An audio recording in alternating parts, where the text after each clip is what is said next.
ओम विद्योदाम समप्रभां मृगपतिं स्कंधस्थितां भीषणां कन्याभिकरवालखेट विलसत् हस्ताविरासेविताम् हस्तै चक्रगदाशिकेट विशिखां चापं गुणं तर्जनीं विभ्राणमनलात्मिकां शशिधरां दुर्गां त्रिनेत्रां भजे।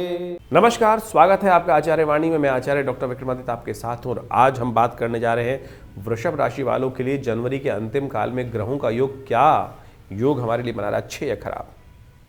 भाग्य के ऊपर बहुत कुछ डिपेंड करेगा। आपकी राशि के दृष्टिकोण से ग्रह ऐसे हैं कि आप भी बहुत कुछ चीज़ें भाग्य पर छोड़कर बैठे हुए हैं और भाग्य पर छोड़कर बैठना आमतौर पे कई बार तो नुकसानदायक होता है, लेकिन ये समय आपकी राशि के दृष्टिकोण से भाग्य पर छोड़ना कहीं ना कहीं बहुत अच्छा योग बनता दिखाई दे रहा है। आपके ग्रह दृष्टिकोण से इस वक्त भाग्य में सारा खिल लगा हुआ है। चार ग्रह भाग्य में बैठे हुए हैं और वहाँ वो अधीनता जो प्राप्त हो रही है, सूर्य के अधीन है समस्त ग्रह, क्योंकि सूर्य के कारण से बहुत सारे ग्रह अस्त हो गए हैं। सूर्य जैसे चलाएंगे वैसे चलते दिखाई दे रहे हैं इस वक्त आपकी राशि में, और सूर्य को सही चलाने का मार्ग आपको हम देने वाले हैं। क्यों? क्योंकि इस दिनों में जनवरी के अंतिम भाग में सूर्य का जन्मदिन आने वाला है। एक उपाय सही समय पर सूर्य को प्रसन्न करने का यदि आपने कर लिया तो ये महीना आने वाला आपके नाम हो सकता है। ये सत्य रूप से मान लीजिए। सूर्य का जन्मदिन, एक छोटा सा उपाय आपके समस्त कष्टों, आज इस कार्यक्रम में वही सारे रहस्य हम आपके समक्ष रखने वाले हैं कि कैसे आपके ग्रह एक छोटे से उपाय से आपके मनोमस्तिष्क को ठीक परिवर्तन करके योग बना सकते हैं। इस समय में एक बात ध्यान रखिएगा, अपने मनोमस्तिष्क को बहुत ज़्यादा न गर्म न ठंडा, बैलेंस होकर, यदि बीच का रास्ता यदि आपने निकाल लिया तो चीज़ें आपके लिए बहुत सुंदर तरीके से लाभ लाभ लाभ और लाभ की इस तरफ ही अग्रसर होती दिखाई दे रही हैं।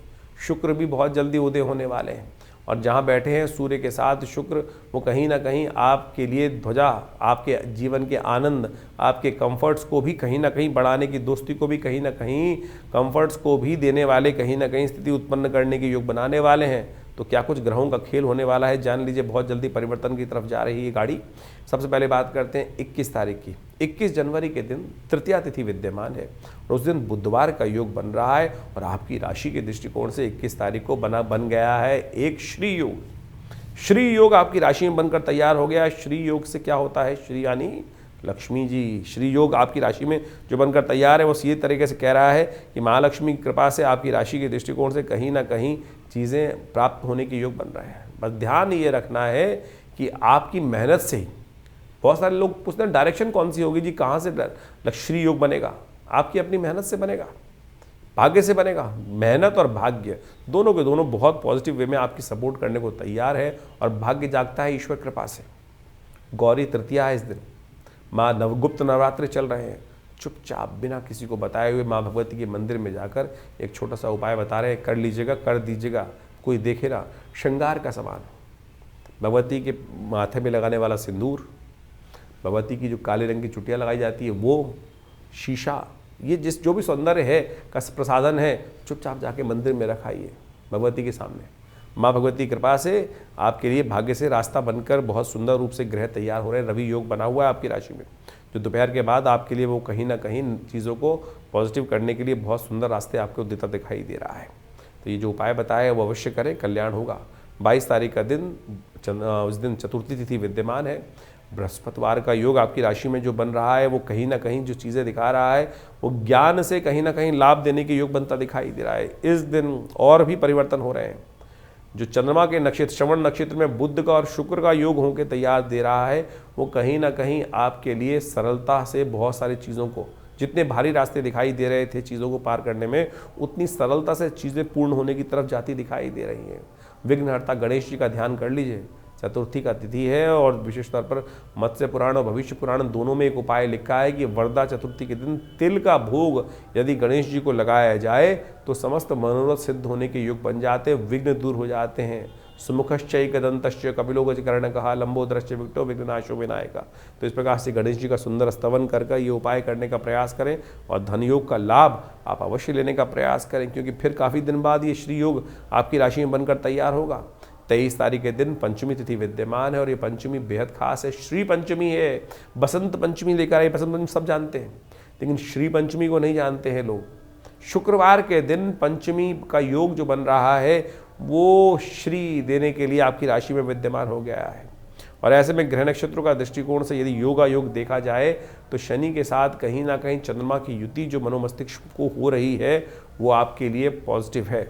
वो चीज़ें दिखा रही है कि आपकी राशि के दृष्टिकोण से यदि आप बड़े बुजुर्गों की सेवा करेंगे, दूध का दान करेंगे, और जो फक्कड़ के लोग हैं, जो बिना किसी ठौर के सिखाने वाले लोग हैं, उनसे दूर रहते हुए कार्य करोगे, जो लूटने को तैयार बैठे होते हैं, बहुत सारे लोग ऐसे होते हैं ना, तो आपको पता चल जाता है कि आया है लूट के जाएगा, तो बस उनसे दूर रहते हुए कार्य करना तो आपके लिए बहुत अच्छा रहेगा। ये बसंत पंचमी का दिन आपके भाग्य को जगाने के लिए आया है। देखिए इस वक्त सुंदर रूप से ग्रहों का योगायोग जो बना हुआ है वो भाग्य से रास्ता दे रहा है, और ऐसे में श्री पंचमी को समझें। बहुत सारे लोग बसंत पंचमी को सब जानते हैं, लेकिन श्री पंचमी का महत्व नहीं जानते हैं, वो भी जान लीजिए। माघ मास के शुक्ल पक्ष की पंचमी को बसंत पंचमी के रूप में तो पूरे विश्व में मनाया जाता है, लेकिन उस बसंत पंचमी के साथ साथ एक और चीज़ लिखी होती है पंचांग के अंदर, श्री पंचमी, जो हमने आपको बताया। श्री पंचमी, श्री यानी लक्ष्मी, लक्ष्मी जी की पंचमी भी इसको माना जाता है। लेकिन कालांतर में हुआ क्या है, लोग बहुत सारी बातें भूल गए। इस दिन लक्ष्मी जी का भी प्राकट्य शास्त्र में वर्णित किया गया है। शास्त्र में कहा जाता है कि जब इंद्र जो थे श्री विहीन हो गए, इंद्र एक कथा शास्त्र में आती है और उसको समझने की आवश्यकता है कि इंद्र जब श्री विहीन हो गए थे तो ऋषि दुर्वासा के श्राप के कारण से, तब क्या हुआ था कि महालक्ष्मी उनको त्याग कर पूरे संसार को, जब दुर्वासा जी ने श्राप दिया इंद्र को श्री विहीन हो जाने का, तब हुआ क्या, कालांतर में धीरे धीरे इतना ज़्यादा वर्चस्व चल रहा था त्रैलोक्य के अंदर इंद्र इत्यादि देवताओं का कि सबको श्री की भरमार थी, ऐश्वर्य की भरमार थी। धीरे धीरे उदासीनता आई और महालक्ष्मी को लगा कि उनका सम्मान ही नहीं रहा है। जितने बड़े घर होते हैं, देखिए कि लक्ष्मी के किस प्रकार से बेकदरी कई बार होने लगती है, और जब लक्ष्मी की बेकदरी होने लगती है, उनका अपमान होने लगता है, झूठे हाथों से ही सब कार्य चलने लगते हैं, अशुद्धता सब जगह व्याप्त होने लगती है, महालक्ष्मी का ध्यान नहीं रहता है। आप समझें कि इस प्रकार से झूठे हाथों से पैसे को छूना और अनेक प्रकार के गलत कार्यों में धन का उपयोग करना, लक्ष्मी साक्षात भगवती हैं और उनका उपयोग गलत कार्यों में करना शुरू कर देते हैं लोग। तो क्या होता है कि लक्ष्मी श्राप दे देती हैं, ऐसे में उदासीन हो जाती हैं, चली जाती हैं, चलायमान चंचला है लक्ष्मी। तो इस बात का ध्यान रखना चाहिए। यही हुआ देवताओं के साथ। तो कहा जाता है कि जब देवता श्रीविहीन हो गए दुर्वासा के श्राप के कारण से, तब महर्षि बृहस्पति ने उनको कहा कि भगवती महालक्ष्मी की उपासना शुरू करो। तब उन्होंने, कहा जाता है कि मार्गशीर्ष के विशेषतर महीने से माँ भगवती की, देवी भागवत के अंदर एक कथा ही है, देवी भागवत के अंदर कि मार्गशीर्ष के महीने की जो पंचमी थी, उस दिन से इंद्र ने भगवती की आराधना आरंभ करी। और फिर योग ऐसा बना कि जिस प्रकार से श्री को प्राप्ति करने के लिए सागर मंथन हुआ। और कहा जाता है कई जगह कथाओं के अनुसार से इस श्री पंचमी के दिन माँ भगवती का प्राकट्य वर्णित किया गया है। बसंत पंचमी के दिन श्री पंचमी इसलिए लिखी गई, तो देवी पुराण के अंदर इस कथा को शास्त्र बताया गया है। तो ये भगवती की जयंती भी है। तो माँ भगवती सरस्वती और माँ लक्ष्मी दोनों की जयंती मानी गई है। तो इस दिन विशेष तौर पर महालक्ष्मी को प्रसन्न करने के लिए महालक्ष्मी का यज्ञ विशेष तौर पर किया जाना चाहिए। महालक्ष्मी का यज्ञ विभिन्न मंत्रों के द्वारा किया जाना चाहिए।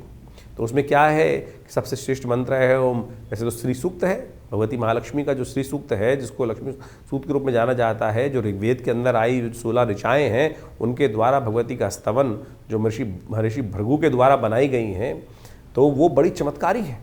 तो ऐसे में उनका यदि उपयोग किया जाए तो कहा जाता है कि माँ भगवती की कृपा अवश्य हो जाती है। और इस दिन तो उनके प्राकट्य के समय में अवश्य उनका ध्यान करना चाहिए। ओम भगवती का जो बीज है वो है ओम ह्रीं, ह के पैर में रहा, बड़ी की मात्रा, ओम ह्रीं महालक्ष्मी नमः, इस मंत्र का भी जप कर सकते हैं। या भगवती का अद्भुत मंत्र है जिनको कहा जाता है श्री सूक्त। ओम हिरण्यवर्णां हरणीं सुवर्ण रजत सृजां चंद्रां हिरण्मयीं लक्ष्मीं जातवेदो माव ताम आव जातवेदो लक्ष्मी मनमगामिनीं यस्यां हिरण्यं विन्देयं गामश्वं पुरुषानहम् अश्वपूर्वां। तो इस प्रकार से 16 मंत्र भगवती के हैं। और यदि इस दिन बसंत पंचमी के दिन आप श्रद्धा के साथ घी के द्वारा, कमल के गट्टों के, कमल के जो बीज कमल गट्टे होते हैं उनके द्वारा, मखानों के द्वारा, या विशेष तौर पर आप माने चंदन की और बिल्व की औषधि के द्वारा, बिल्व के फल के जो जो जो विशेष तौर पर उसका अंदर का जो गिरी है उसको कूट कर उसके द्वारा उस जो पाउडर बन जाएगा उसके द्वारा यदि माँ भगवती का यज्ञ किया जाए तो कहा जाता है महालक्ष्मी की प्रसन्नता का अद्भुत योग बनता है। तो ऐसे में इस शुभ दिवस पर आपको अवश्य महालक्ष्मी का स्तवन भी करना चाहिए। भगवती महासरस्वती जी का भी स्तवन इस दिन शास्त्र में कहा गया है। तो आप अवश्य माँ भगवती जो दुर्गा सप्तशती के पंचम अध्याय में भी उन तीनों में कोई भेद नहीं है। महालक्ष्मी, महासरस्वती, महाकाली तीनों एक ही स्वरूप से है। ये तो आदि रूप में कई लोगों ने उनको अलग अलग स्वरूप में विभक्त कर दिया है, लेकिन है एक ही स्वरूप। माँ भगवती दुर्गा का ही इन तीनों में स्वरूप एक ही रूप से कहा गया है। तो जो भी मंत्र आप पढ़ते हैं, सर्वमंगल मांगल्ये शिवे सर्वार्थ साधिके शरण्ये त्र्यंबके गौरी नारायणी नमोस्तुते, और दुर्गा सप्तशती इसका प्रत्यक्ष उदाहरण है कि कैसे माँ भगवती का प्रादुर्भाव हुआ है, किनसे हुआ है, कैसे हुआ है। तो ये सारा का सारा वर्णन शास्त्र में बताया गया है। तो आप इस भेद में ना फंसे। तो शास्त्र में जो बताया गया है कि बसंत पंचमी और श्री पंचमी एक ही त्यौहार है, एक ही दिन किया जाता है, तो इसमें अज्ञानता से कई बार लोग तथाकथित तौर पर भेद उत्पन्न करने का प्रयास कर लेते हैं। तो इस शुभ योग में आप अवश्य जितना हो सके भगवती का सुंदर स्तवन करने का प्रयास करें, महालक्ष्मी का यज्ञ करने का प्रयास करें। ऐसे में विवेकानंद योगाश्रम में तो लगातार गुप्त नवरात्र के अवसर पर पूरा 9 दिन तक दुर्गा सप्तशती का यज्ञ चल ही रहा है। तो आप भी इस सुंदर दिवस पर आइए हमारे साथ यज्ञ में भाग लें। अपने नाम से महालक्ष्मी का यज्ञ कराने चाहते हैं तो आप हमारे फ़ोन से संपर्क साध कर हमारे साथ जुड़ सकते हैं। तो वृषभ राशि वालों, 24 तारीख का दिन ग्रह नक्षत्रों के दृष्टिकोण से कैसा रहेगा? 24 तारीख का दिन बेहद खास है। देखिए, इन दिनों आपकी राशि के दृष्टिकोण से देखें तो भाग्य में जो ग्रहों की चौकड़ी लगी हुई है वो क्या हो रखी है, बहुत सारे ग्रहों को अस्त कर रखी है। और ग्रह अस्त होते हैं सूर्य के कारण से, और जब सूर्य का इस प्रकार का योग बन जाए तो क्या होता है, एक तरह से दोष बन जाता है। तो इस समय भाग्य में बैठे हुए 3 ग्रहों को सूर्य ने अस्त कर रखा है। जब तक उनको ताकत नहीं दोगे, हर ग्रह की आवश्यकता है। अब एक मान सब चलें कि सब्जी में नमक की भी आवश्यकता है, मिर्च की भी आवश्यकता है, और खटास की भी आवश्यकता है, और बहुत सारे और चीज़ों की आवश्यकता है। और यदि वो अपना स्वाद भूल जाएं, चीज़ों को हटा दें, तो क्या चीज़ों में आनंद आएगा? नहीं आएगा। तो यही स्थिति आपकी राशि में इस वक्त हो रही है। भाग्य में बैठे हुए बहुत सारे ग्रह अस्त अवस्था में हैं सूर्य के दोष के कारण से। तो ऐसे में मंदार षष्ठी पड़ रही है, सूर्य के दोष के को ठीक करने का योग है। एक छोटा सा उपाय बता रहे हैं, दिव्य उपाय है जो शास्त्र में वर्णित है, उसको कर लेना चाहिए। भविष्योत्तर पुराण के अंदर एक उपाय बताया गया है कि इस शुभ तिथि में सूर्य के दोषों को हरने के लिए यदि मंदार के पुष्पों की माला बनाकर भगवान शंकर के मंदिर में जाकर उनको अर्पित कर दी जाए, जितनी आपकी आयु है उतने फूल तोड़ लीजिएगा और उनकी माला बनाकर ओम नमः शिवाय का जप करते हुए भगवान शंकर को अर्पित करने का प्रयास करें।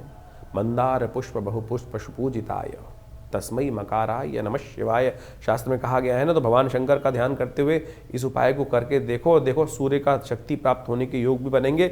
और एक चमत्कारिक उपाय हमने आपके समक्ष रखा है, सीधा साधा लगता है लेकिन शास्त्र में वर्णित है। ये उपाय करने का प्रयास कीजिए, चीज़ें परिवर्तन करने की तरफ जाएंगी। इस वक्त शुक्र अस्त अवस्था में है और शुक्र आपके भाग्य में बैठे हुए अस्त अवस्था में रहें तो फिर 1 साल बाद आएंगे भाग्य में आप बैठने के लिए। तो उससे पहले ही ये उपाय करके लाभ लेने का प्रयास कीजिए। 25 तारीख का दिन ग्रह नक्षत्रों के दृष्टिकोण से जो योगा योग लेकर आ रहा है, सप्तमी तिथि है और उस दिन रविवार का योग बन रहा है। और ऐसे में ग्रह नक्षत्र जो परिवर्तन की तरफ जा रहे हैं, दिन तो आरंभ अच्छा होता दिखाई दे रहा है, लेकिन दोपहर आते आते कहीं ना कहीं चीज़ें थोड़ी भारी हो सकती हैं, जेब पर भारी पड़ सकती हैं और शरीर पर भी स्थितियों को थोड़ा सा भार उत्पन्न होने के योग बनते दिखाई दे रहे हैं। तो ऐसे में थोड़ा ध्यान रखते हुए कार्य करने की ज़रूरत है।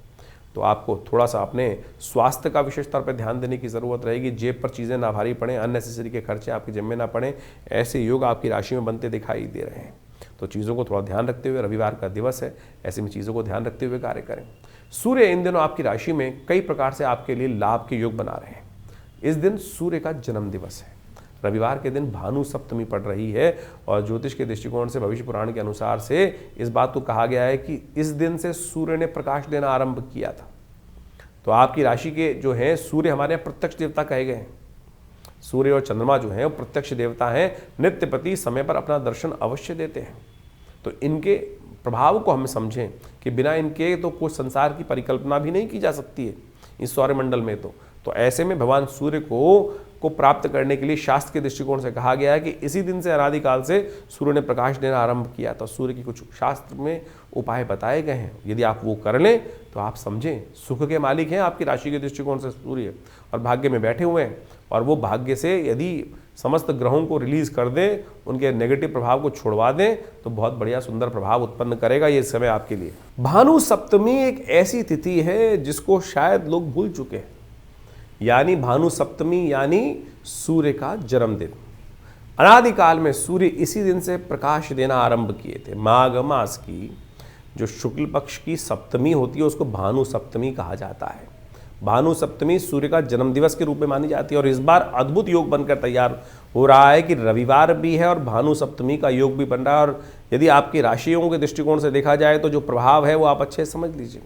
इस समय सूर्य के तमाम दोषों को दूर करने के लिए ये वर्ष सूर्य का वर्ष है, और सत्य मान लीजिए इस बार जितनी उठापटक होने वाली है, क्योंकि बाकी ग्रहों की स्थिति जिस प्रकार की बन के तैयार होने वाली है, आप मान लीजिए एक के बाद एक अपनी महत्वाकांक्षाओं को पूर्ण करने के लिए लोग जो है वो ऐसी तरफ उद्धृत होने वाले हैं कि इस वर्ष कहीं ना कहीं भयावह स्थिति, टकराव शक्तियों, विभिन्न शक्तियों को आपस में टकराने की स्थिति बनती दिखाई दे रही है, चाहे छोटे लेवल पे हो चाहे बड़े लेवल पे हो। बड़े लेवल पे तो आप देख ही चुके हैं कि वर्ष के आरंभ के साथ ही कैसे बड़ी बड़ी शक्तियां आपस में एक दूसरे पे कब्जा करने के लिए होड़ में लगे हुए हैं। इस कार्यक्रम में हमने पहले भी अपने चैनल के माध्यम से बताया था कि ये जो वर्ष 2026 है, सूर्य का वर्ष है, और ये ऐसा वर्ष आया है कि जिसमें लोग अपनी अनाधिकार चेष्टा करने की तरफ अग्रसित होंगे, क्योंकि सूर्य जो है वो बहुत तेजी गति से इस वक्त ऐसे योग बनाते दिखाई दे रहे हैं कि जो राजा प्राप्ति करने के स्थान प्राप्त करने की तरफ अग्रसित होते दिखाई दे रहे हैं।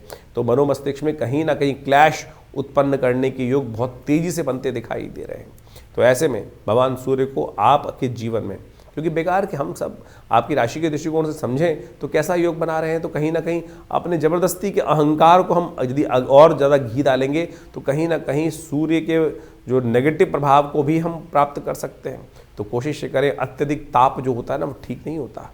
एक संग जो है एक निश्चित दूरी पर रहते हुए कार्य कर लेना सबसे अच्छा होता है। एक ना अति घाम, ना अति जो बहुत तेज जो ठंड वाला काम होता है, दोनों चीज़ें नरमता दोनों जगह कष्ट देने की योग बनाती है। तो सूर्य को सेंटर हमारे लिए सम रूप से हमको प्रकाशित करते रहें, उसे काम करते रहें। तो उस दिन कोशिश ये करें भगवान सूर्य के निमित्त अवश्य कुछ ना कुछ कार्य करने का प्रयास करें। आपकी राशि के दृष्टिकोण से हमें दिखाई देता है कि इस समय आपको विशेष तौर पर रविवार के दिन भगवान सूर्य को अर्घ अवश्य देना चाहिए। सूर्य के जन्मदिवस के दिन किसी बड़े व्यक्ति को जन्मदिवस देने जाते हैं तो आप माला पहना के आते हैं, कुछ ना कुछ उनका स्वागत करते हुए वस्त्र इत्यादि अलंकृत करने का प्रयास करते हैं। तो सूर्य के जन्मदिवस पर कोशिश ये करें जब सूर्य उदित हो रहे हों उस समय एक तांबे के लोटे में थोड़ा सा रोली डालकर और एक पीला पुष्प डालकर और जल लेकर और दोनों हाथ सिर के ऊपर से रखकर इस प्रकार से भगवान सूर्य के का ध्यान दर्शन करते हुए ओम घृणी सूर्य आदित्याय नमः, ओम सूर्याय नमः, ओम भास्कराय नमः, या जो मंत्र है ओम अहि सूर्य सहस्त्रांशो तेजो राशि जगतपते अनुकंपय माम भक्त्या गणर्घम दिवाकर। तो इस प्रकार से भगवान सूर्य का मनी मन गायत्री मंत्र का जप करते हुए भगवान सूर्य को अर्घ दें, उनका तेज का ध्यान करें और उस ओज को अपने अंदर भी ग्रहण करने का प्रयास करें। इतना छोटा सा कार्य है। यदि इसके साथ साथ गायत्री यज्ञ कर सकें, अन्न इत्यादि का, गेहूँ इत्यादि का दान कर सकें, ये भी सूर्य से ही संबंध बहुत श्रेष्ठ उपाय हैं। इनको आप करें तो आपके लिए कल्याणकारी योग बनेंगे बहुत सुंदर रूप से। इस दिन नमक का दान करना भी श्रेष्ठ दिखाई देता है। रविवार का अवसर है तो विशेष तौर पे यज्ञ आश्रम पे रहता ही है हर रोज़ की तरह। तो हमने रविवार के दिन विशेष यज्ञ को सूर्य ग्रह शांति महायज्ञ, नवग्रह शांति महायज्ञ के रूप में रखा है। तो उस दिन भगवान सूर्य की प्रसन्नता के लिए विभिन्न प्रकार के मंत्रों से यज्ञ किया जाएगा और साथ साथ आदित्य स्तोत्र का पाठ किया जाएगा। आप उस यज्ञ में सम्मिलित होकर, जो विवेकानंद योगाश्रम में रविवार को सुबह 8 बजे से आरंभ होकर करीब करीब 11 बजे तक कार्यक्रम चलेगा। भगवान सूर्य की विभिन्न कथाओं के माध्यम से भगवान सूर्य के निमित्त विभिन्न प्रकार के यज्ञ इत्यादि मंत्र इत्यादि के द्वारा यज्ञ में आहुतियाँ देकर भगवान सूर्य के तमाम कष्टों को दूर करने के लिए, जब सूर्य श्रेष्ठ नहीं होता तो बहुत सारी समस्याएं देता है कुंडली के अंदर। जब सूर्य खराब चल रहे होते हैं तो स्किन डिसीज़, हड्डियाँ संबंधी समस्याएँ, या आपके लिए हार लगातार हो जा रही है जीवन में, तो समझ लीजिए कहीं ना कहीं सूर्य ठीक नहीं है। बहुत ओवर एम्बिशियस आदमी है वो भी सूर्य के कहीं ना कहीं जो सेल्फ कॉन्फिडेंस व्यक्ति लूज कर चुका है और कीर्ति प्राप्त हो ही नहीं रही है।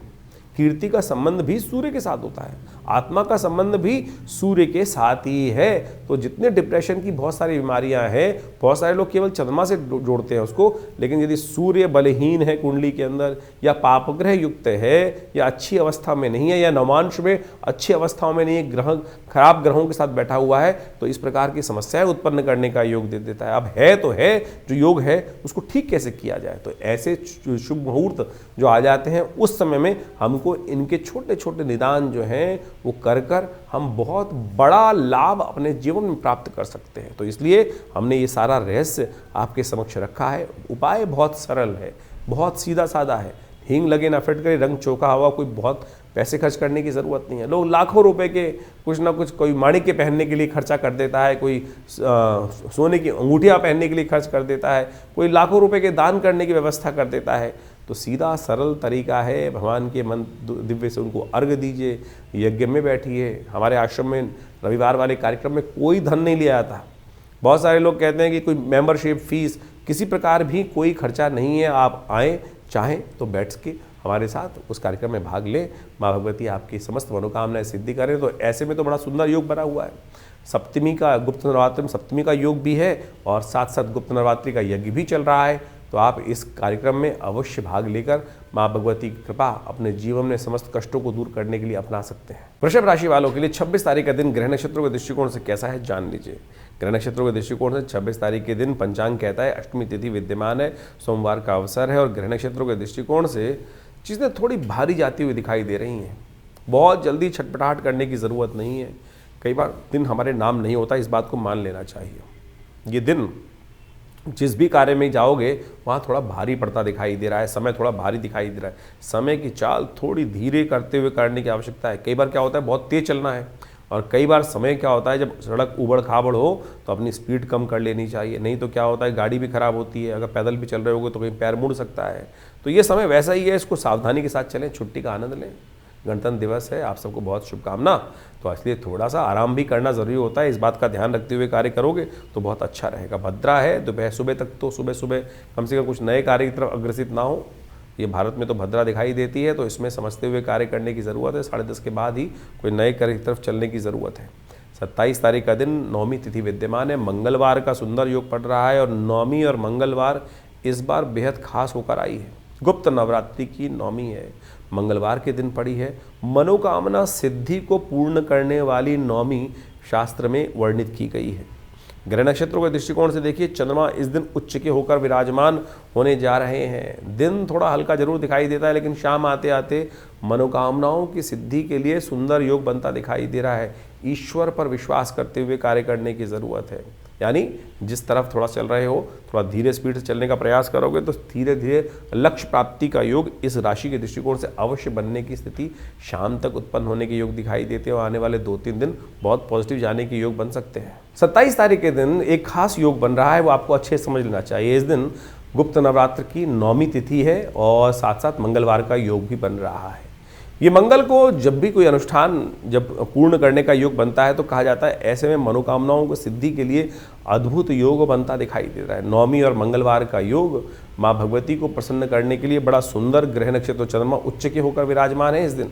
तो ये योग मनोकामना सिद्धि के लिए बड़ा अद्भुत शास्त्र के दृष्टिकोण से वर्णित किया गया है। हमने विवेकानंद योगाश्रम में जो 9 दिन से चल रहा गुप्त नवरात्रि का यज्ञ है, माँ भगवती का चंडी यज्ञ जो चल रहा है, उसकी पूर्णाहुति की वेला रहेगी। और साथ साथ मंगलवार का सुंदर कांड का पाठ रखने का भी हमने सुंदर कार्यक्रम रखा है। तो आप इस सुंदर योग पर माँ भगवती की सुंदर स्तुति और साथ में हनुमान जी का मंगलवार का सुंदर योग जो बना है ना, उसका सानिध्य लेने का प्रयास कीजिए। माँ भगवती की कृपा से समस्त मनोरथ सिद्ध होने के अद्भुत योग आपकी राशि में बनते दिखाई दे रहे हैं। ध्यान रखिएगा, ये योग बहुत ही चमत्कारी है, बहुत ही मनोकामनाओं को सिद्ध पूर्ण करने वाला है। हमने 9 दिन तक जिस प्रकार से माँ भगवती की सुंदर आराधना करने का योग बनाया है, जो भगवती के विभिन्न यज्ञ 9 दिन तक सप्तशती के यज्ञ चले हैं, उसके साथ साथ अंतिम में भंडारा और साथ साथ माँ भगवती की सुंदर आरती और सुंदरकांड मंगलवार पढ़ने के कारण से जो हमारा रेगुलर सुंदरकांड चलता है शाम के समय, उसका एक भव्य कार्यक्रम विवेकानंद योगाश्रम में रखा गया है। आप सब सादर आमंत्रित हैं। इसी अवसर पर, नवमी के अवसर पर कहा जाता है कि जो भगवती का दर्शन नवमी के दिन करते हैं और ये दुर्गा सप्तशती के अंदर स्वयं जो 12वां अध्याय वहाँ वर्णित है, माँ भगवती दुर्गा उनकी मनोकामना सिद्ध कर देती हैं पूर्णता।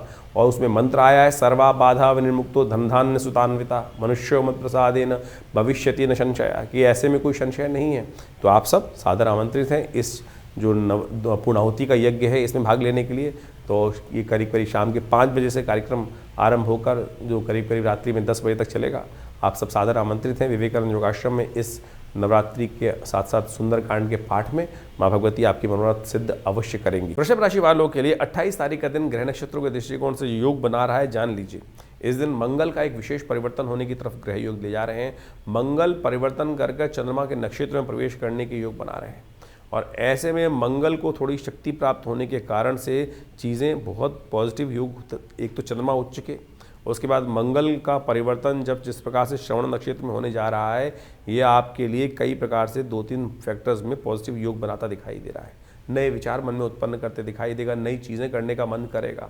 जो 2-3 दिन पहले थोड़ा सा कहीं ना कहीं ग्रह खराब थे स्थितियों में, कहीं ना कहीं उसमें एकदम पलट परिवर्तन होने का योग बन रहा है। इमोशनल पॉइंट ऑफ व्यू से भी थोड़ा सा मनोमस्तिष्क में विचार पॉजिटिव होते दिखाई दे रहे हैं। बुधवार का अवसर है, कोशिश ये करें श्री गणेशाय नमः इस मंत्र का जप करें, कल्याण होगा। 29 तारीख के दिन एकादशी तिथि का योग बन रहा है और आपकी राशि के दृष्टिकोण से ग्रहों ने एक ऐसा योग बनाया है जो आपके लिए बहुत सुंदर योग है। इसको कहते हैं धन योग, जो आपकी राशि में बनकर तैयार हो गया है। और ये धन योग आपकी राशि में जो बनकर आया है, ये देगा आपको कई प्रकार से सफलता के सुंदर वरदान को, लेकिन देगा तब जब आप थोड़े विनम्र होकर बड़ों के पैर को छूकर आशीर्वाद लेकर कार्य करोगे। आशीर्वाद लिया तो फिर सफलता आपकी, और यदि अकड़े रहे तो फिर आपकी सफलता में बाधा उत्पन्न करने के योग भी ग्रह बना सकता है। तो इस वक्त आपकी राशि के दृष्टिकोण से ऐसा ही योग बनता दिखाई दे रहा है। सुबह सुबह कोशिश करें, एकादशी का सुंदर योग बन रहा है, भगवान विष्णु का सुंदर स्तवन करें, उनका पूजन करें, उनको शालिग्राम जी को स्नान कराएं, उनका चरणामृत ग्रहण करके उनका आशीर्वाद लेकर, घर के बड़ों का, माता पिता का आशीर्वाद लेकर आप कार्य करने का प्रयास करें। चीज़ें आपकी पॉजिटिव होने की 100% गारंटी देते दिखाई दे रहे हैं ग्रह। तो इसको समझते हुए कार्य कर लेंगे तो अच्छा रहेगा। 30 तारीख का दिन द्वादशी तिथि का योग है, उस दिन शुक्रवार का योग बन रहा है और साथ साथ आपकी राशि के दृष्टिकोण से ग्रहों का योग देखा जाए तो वो विशेष तौर पर एक ही तरफ अग्रसित करता दिखाई दे रहा है आपको, कि आपको अपने विचारों को थोड़ा सा तवज्जो देने की ज़रूरत है, थोड़ा सा उस पर काम करने की ज़रूरत है। उन पे काम करके कार्य कर लोगे तो चीज़ें बहुत पॉजिटिव आपकी राशि में होने के योग बनते दिखाई दे रहे हैं। शुक्र इस दिन उदय होने जा रहे हैं, सबसे बड़ा पॉजिटिव परिवर्तन जो पिछले काफ़ी लंबे समय से 4-4, 3-5 ग्रह जो आपकी राशि में अस्त चल रहे थे, क्या राहु, क्या केतु, क्या चंद्रमा, क्या मंगल, क्या बुध, क्या शुक्र, इनमें से कम अब पॉजिटिव होने की तरफ ग्रह आ रहे हैं। सबसे पहले शुक्र ने एक नया रास्ता चुना है जो आपकी राशि के स्वामी हैं, और वो एक नई उम्मीद, नया रिलेशनशिप्स में आनंद, पॉजिटिवनेस का उदय करने के योग देखिएगा। इसके बाद बहुत सारी चीज़ें पॉजिटिव होने की तरफ भी अग्रसित होती दिखाई देंगी और ये सब कहीं ना कहीं आपके लिए बड़ा अच्छा योग बनकर तैयार हो रहा है। प्रदोष है इस दिन और इस शुभ आरंभ पर कोशिश ये करें प्रदोष के दिन और भी कार्य कर लें तो बहुत अच्छा रहेगा। भगवान शंकर का सुंदर चंदन के जल से अभिषेक करने का प्रयास करें, वो आपकी राशि के दृष्टिकोण से, या इत्र लेकर भगवान को तेलाभिषेक, भगवान का इत्र वाले तेल से भगवान का अभिषेक करने का प्रयास करें सुगंधित तैलम से। तो क्या होगा, भगवान की आशीर्वाद को भी आप प्राप्त करेंगे, चीज़ें आपके लिए बहुत पॉजिटिव होने की तरफ अग्रसित होंगी।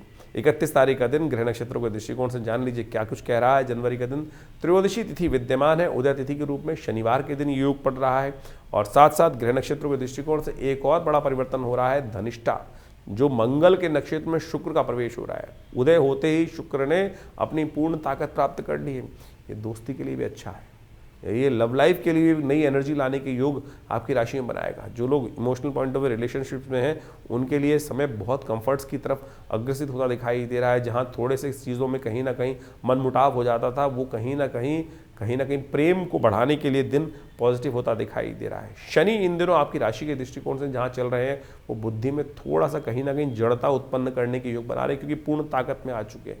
थोड़ा सा जिद भी दिखाई परेशान करने की तरफ जाते दिखाई दे रहे हैं। ऐसे में शनि को थोड़ा प्रसन्न करने का प्रयास करना चाहिए, वो आपके लिए बहुत ज़रूरी रहेगा। शनिवार का अवसर है, कोशिश करें शनि के निमित्त तेल का दान करने का प्रयास करें, वो आपके लिए अच्छा रहेगा। तो इस प्रकार से आपने ग्रहों का योग समझा। ग्रहों के योगा योग के कारण से ही जीवन में घटनाओं का जो आगे सृजन होता है वो वास्तविक तौर पे समझा जा सकता है। ग्रहों का योगा योग कब हमारे लिए शुभ है, कब हमारे लिए अशुभ है, ये ज्योतिष की काल गणना बहुत प्रत्यक्ष रूप से समझा सकती है। आने वाला समय किस करवट बैठने वाला है, हमारे साथ क्या कुछ होने के योग हैं और कब हम अपने जीवन के योगा योगों को अपने लिए शुभ उपयोग कर सकते हैं, इसको इस प्रकार समझें। बहुत सारे लोग कहते हैं कि नहीं ऐसा कुछ नहीं हो सकता है। बिल्कुल, आप तो हर रोज़ इसी प्रकार का कार्य करते हैं। आपके अनुभव से आपको पता है कि कब सर्दी आने वाली है, कब गर्मी आने वाली है, कब बरसात होने के योग हैं। तो आप अपने आप को उससे पहले तैयार कर लेते हैं। सर्दी से पहले गर्म कपड़े खरीद लेते हैं और गर्मी आने से पहले उसके अनुसार से अपने घर में व्यवस्था कर लेते हैं, जिससे आपके लिए क्या होता है कि वातावरण के अनुसार से अपने आप को व्यवस्थित करने का मार्ग बन जाता है। ये आपका अनुभव है। ज्योतिष भी वही है, उसकी और सूक्ष्म गणनाएं हैं कि किसके अनुसार से अप्रत्यक्ष रूप से क्या कुछ घटनाएं हमारे साथ होने वाली हैं और कैसे हम उसको अपने जीवन में रक्षात्मक तौर पे यूज़ कर सकते हैं। कब हमारे लिए लाभ का समय है और कब हमारे लिए समय कष्ट वाला है। जैसे किसी के लिए कभी जन्मपत्री में समय चल रहा होता है, कोई दशा महादशाएं अंतरदशाएं किस प्रकार की बन रही हैं, ढैयाएँ बन रही हैं, अशुभ योग बन रहे हैं, कभी शुभ योग बन रहे हैं, कब जीवन में भाग्योदय का योग बनने वाला है। तो उस समय में अगर मिट्टी में भी हाथ डालोगे तो सोना बन जाएगा, और समय खराब चल रहा हो और ऐसे में पता ना हो तो क्या होगा कि गलत जगह फंस जाएंगे। सोने में के हाथ यदि मिट्टी में डालेंगे और वो परिवर्तन किस प्रकार से हो जाएगा, राख में परिवर्तित हो जाएगा। तो यही जो समय की काल गणना का ज्ञान है, काल चक्र ज्योतिष विज्ञान के अनुसार से आप समय को प्रत्यक्ष रूप से समझ सकते हैं। तो इसलिए अपने मन मस्तिष्क को भ्रांति में ना रखें। बहुत सारे लोग तथाकथित तौर पर आप ज्योतिष के ऊपर कई प्रकार के प्रश्न चिन्ह खड़े करने के प्रयास करते हैं और बहुत सारी अनेक व्यंग्यात्मक तौर पे बहुत सारी बातें चलती रहती हैं। हम भी देखते रहते हैं कभी कभी बहुत सारे लोग व्यंग्यात्मक तौर पे जिन्होंने मजाक उड़ाना है वो मजाक उड़ाते रहेंगे। तो आप कोशिश ये करें, ज्योतिष विज्ञान के माध्यम से लाखों वर्षों से लोगों ने इसका लाभ लेते आए हैं और प्रत्यक्ष रूप से आप भी अपने जीवन में ग्रहों की गणनाओं को अच्छे से समझकर कार्य करने का प्रयास करें। चिंता ना करें। कई कुंडलियों में बहुत सारे अशुभ योग होते हैं। कोई अपने मनोमस्तिष्क में ऐसी विचित्र विडंबनाएं लेके बैठ जाते हैं। अब क्या हुआ, किसी के बच्चे की कुंडली में जन्म हुआ और वो मांगलिक निकला, या कोई और योग निकल आया, किसी कुंडली में अशुभ केमुद्रम योग निकल आया, और तो उसके कारण से बहुत सारी भयावह स्थिति बन जाती हैं। लेकिन यदि आपका ज्ञान सही है, ज्योतिष के अंदर कारण जान के निवारण के मार्ग भी तो जगह जगह समय समय समाधान जो है वो जगह जगह बताए गए हैं, और सत्य माने वो समाधान प्रत्यक्ष रूप से कार्य करते हैं। चाहे वो महामृत्युंजय मंत्र हो, चाहे वो लक्ष्मी प्राप्ति के मंत्र हो, चाहे वो विभिन्न प्रकार के अनुष्ठानित चीज़ों में किए जाने वाले प्रयोग हों, उनके द्वारा सब चीज़ें परिवर्तन करने का मार्ग बिल्कुल प्रत्यक्ष रूप से बन सकता है। सकल पदार्थ है जग माही, और एक बात समझ रहे हैं, कर्महीन पुरुष पावत नाही। तो इसलिए ऐसा कुछ नहीं है जिसको आप परिवर्तन की तरफ नहीं ले जा सकते। प्रयास की आवश्यकता है, सही दिशा में सोचने की आवश्यकता है, सही दिशा में कर्म करने की आवश्यकता है, सही दिशा को पकड़कर उस पर चलने की आवश्यकता है। तो ज्योतिष विज्ञान कभी भी किसी को भ्रांति में नहीं रखता है, और आप सब इस तमाम जो निदान के तरीके हैं उनको अच्छे से अपने जीवन में सरलता के साथ अपनाने का प्रयास करें। हमारा इस कार्यक्रम के माध्यम से आपके समक्ष जुड़ने का एक ही उद्देश्य रहता है कि पौराणिक ज्योतिष जो है, जो वो कथाओं के माध्यम से हमारे विभिन्न शास्त्रों में बताई गई हैं, योगा योग के माध्यम से विभिन्न शास्त्रों में बताई गई हैं, उन समस्त चीज़ों को आपके समक्ष रखें। और एक बात समझें, जो टोटकों के चक्कर में व्यक्ति फंसे रहते हैं ना, उसके कारण से नुकसान होने के योग बन जाते हैं। उनका कोई बेस नहीं होता है करना जो बिना किसी के तथ्यों के बहुत सारे टोटकों का आज की तारीख में जो प्रचलन सा हो गया है। हमारे विभिन्न प्रकार के तथाकथित तौर पर विद्वान जो उपस्थित हो जाते हैं, जो शास्त्र को मानते नहीं हैं और कुछ भी अनर्गल प्रलाप अपने कुछ बातों को करते रहते हैं। जैसे एक बहुत सारी बातें आजकल चलती हैं कि जो ग्रह आपका बहुत अच्छा हो उसका दान नहीं करना चाहिए। कहाँ लिखा है? सोच के दान देना चाहिए क्या? जिस प्रकार से अगर सोच के दान दे रहे हैं तो फिर दान का फ़ायदा ही नहीं है, फिर तो व्यवसाय हो गया। फिर वो व्यवसाय कर रहे हो तो फिर उस दान का फ़ायदा ही क्या है? तो इस प्रकार का आप समझें कि किसी कुंडली में किसी ने कहा जी बृहस्पति बहुत अच्छा है, आप बृहस्पति की चीज़ों का दान करना बंद कर दो। आपका शनि खराब है तो आप शनि की चीज़ों को दान कर दो। और उसको अगर आपने कोई ग्रह सबसे अच्छा है जिसकी वजह से आपकी कुंडली में पैसा आ रहा है, उसकी चीज़ों को आपने दान कर दिया तो आपके भी शुभ योग चले जाएंगे। शास्त्र में ऐसा कोई प्रमाण नहीं निकलता। ना मिलता है, ना बताया गया है, ना किसी ग्रंथ में लिखा है। ये केवल आज तथाकथित तौर पर कुछ जो अपने आप को ज्योतिष में एक स्टंटबाजी करने का प्रयास करते हैं, उनके द्वारा ऐसी भ्रांति उत्पन्न करने का प्रयास किया गया है। तो आपसे अनुरोध है कि आप इन सब की बातों को जहाँ जिसकी आवश्यकता है तो उसको आप करने का प्रयास करें, और तो उससे कल्याण होगा, रास्ते भी बनेंगे और जीवन में सुख भी पदार्पण करने के योग बनेंगे, पुण्य जागेंगे। पुण्य को जगाने का हम प्रयास करें। तो इसलिए जो जो हमारे शास्त्र के दृष्टिकोण से जो पुण्य पर्व आ रहे हैं, जैसे आपके समक्ष हम हमें समय बताते रहते हैं पंचांग के माध्यम से कि ये पुण्य पर्व है, इसके दिन इस दिन ये कार्य किया जाए तो बहुत सारे कष्ट निवारण का योग बन जाता है। तो वो अवश्य, और उसके लिए जो टेस्टिमनीज़ हैं वो हमारे पुरानी कथाओं के माध्यम से, शास्त्रों में, विभिन्न पुराणों में और विभिन्न ग्रंथों में टेस्टिमनीज़ के तौर पे कथा के माध्यम से बताई गई हैं। चाहे वो सत्यनारायण कथा ही बताई गई है। बहुत सारे लोग तो सत्यनारायण कथा को बड़े व्यंग्यात्मक तौर पे करते हैं कि वैसा हो गया वैसा हो गया। अरे वो टेस्टिमनी है, घटी, तो उसके लिए उसको लिखित किया गया।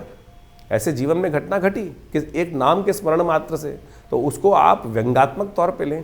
जब आपके साथ घटेगी तब आप प्रत्यक्ष रूप से समझेंगे, तब जाकर आपको पता चलेगा। एक से एक असंभव से असंभव बात होने वाली प्रकृति में घटनाएं घटती हैं और उसको लिखित किया गया है, शास्त्र में बताया गया है। तो इसको आप व्यंग्यात्मक तौर पे जो लोग समझने का प्रयास नहीं करते हैं, व्यंग उड़ाने का प्रयास करते हैं, वो उनकी मूर्खता है। तो हमारा आपसे अनुरोध है कि आप जो भी प्रश्न जानना चाहें चिंता ना करें, चाहे आपके मन में कैसी भी शंका हो, हमारे इस जो सोशल मीडिया अकाउंट है हमारा, जो चैनल का है, उसमें आप जाके लिख सकते हैं। हम आपको उनके प्रश्नों का निदान भी कोशिश करेंगे, प्रयास करेंगे। लेकिन बहुत सारे प्रश्न आते हैं तो उनके लिए बहुत सारी दिक्कत हो जाती है। तो हमने रविवार का दिन विवेकानंद योगाश्रम में रखा हुआ है। उस दिन फ्री कंसल्टेशन है, ओपन सेशन है। रविवार को सुबह 8 बजे से यज्ञ शुरू होता है और उस वक्त वहाँ पर बहुत यज्ञ इत्यादि, बहुत रामचरितमानस का स्वाध्याय और फिर एक जन प्रश्न का भी कार्यक्रम रहता है। जो भी आपके प्रश्न हो आश्रम में आकर हमसे जान सकते हैं। दिल्ली में विवेकानंद योगाश्रम लक्ष्मी नगर में स्थित है और आप सबको हम सादर आमंत्रित करते हैं। माँ भगवती का दर्शन करें। दिव्य प्रतिमा माँ भगवती की विद्यमान है और जो जो मन में जीवन में आकांक्षाएं हों, कष्ट हों, उनको दूर करने के लिए आप माँ भगवती के सानिध्य में यज्ञ करें। अभी तो जैसे इंद्र नवरात्र का सुंदर पर्व चल रहा है, तो आप उन सब में आकर भगवती के सानिध्य में यज्ञ में बैठ सकते हैं, मनोकामना सिद्धि के लिए प्रयोग कर सकते हैं। हमने देखा है कि जो भी लोग उस यज्ञ में आके बैठते हैं, माँ भगवती की कृपा से उनके कष्ट अद्भुत प्रकार से दूर होते हैं।